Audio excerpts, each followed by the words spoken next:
Today is Tuesday, and so I want to just share a little bit about immigration.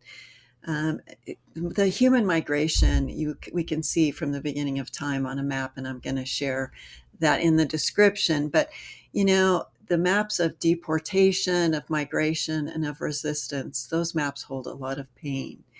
And when we read the stories of migrants, when we hear the stories of them, every line, every sentence, every dot, every border, it carries a life. It carries a life story. So I was recently reading migrant stories, and one story is of a young woman in El Salvador. She was forced to flee after her brother was killed by gangs. Her life was being threatened. She crossed into Guatemala, then Mexico, and then the US, and she was only hoping for safety. But instead of refuge, she found detention. She found cold rooms, no phone calls, and no answers. She was held against her will. She was deported back to the place she ran from, back to danger. And it's like sending a domestic abuse victim back to the abuser. Another story I read came from New Jersey, a father who'd lived in the US for 20 years. He paid taxes, he raised his kids, he built a life. Then one morning, ICE came to his door. No warning, no hearing, just gone.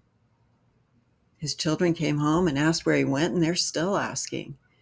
These aren't just stories, they're truths. They're the invisible scars of systems that treat people like paperwork.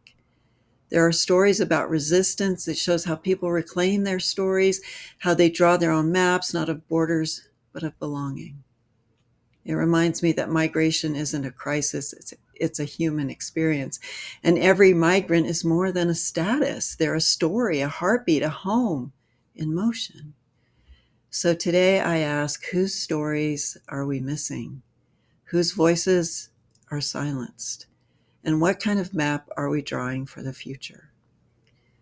Because justice isn't just about where you're allowed to be, it's also about who you're invited to become.